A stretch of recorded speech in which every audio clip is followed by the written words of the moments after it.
کہ بادشاہ کی نظر وزیر کی بیوی پر پڑ گئی۔ اتنی حسین عورت تو اس کے حرم میں بھی نہیں تھی جتنی حسین اس کے وزیر کی بیوی تھی۔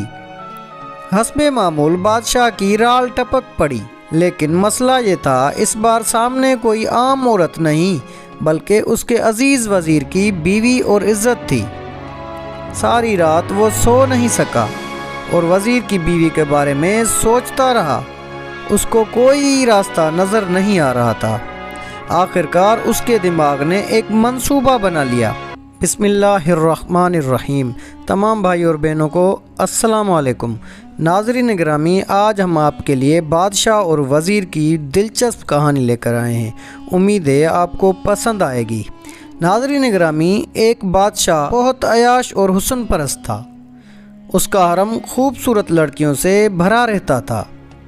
جس لڑکی پر بھی اس کا دل آ جاتا وہ اسی شام اس کے بستر پر پہنچا دی جاتی تھی۔ بادشاہ کا وزیر بہت سمجھدار اور مخلص آدمی تھا۔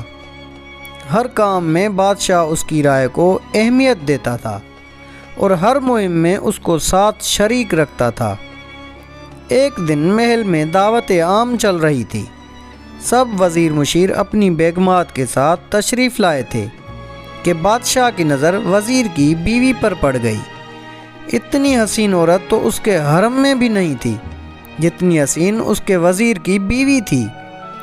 حسب معمول بادشاہ کی رال ٹپک پڑی، لیکن مسئلہ یہ تھا اس بار سامنے کوئی عام عورت نہیں بلکہ اس کے عزیز وزیر کی بیوی اور عزت تھی۔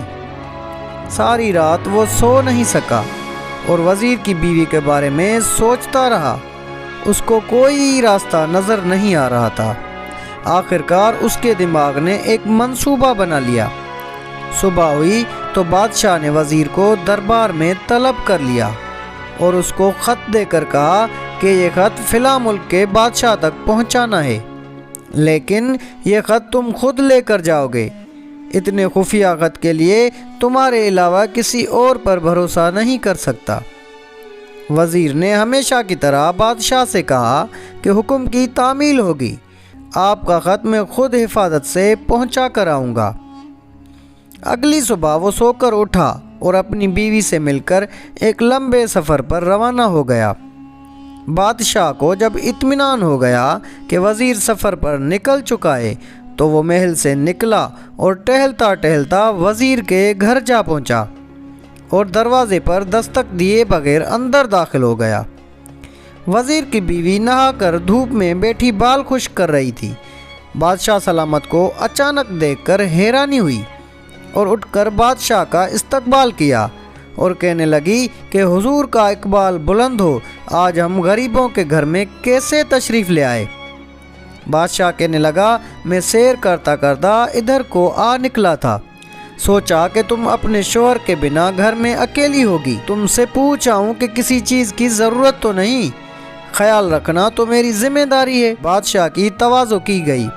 بادشاہ مطلب کی بات پر آ گیا، اس کے حسن کی تعریفیں شروع کر دیں اور کہنے لگا کہ تم جیسی حسین عورت میں نے آج تک نہیں دیکھی۔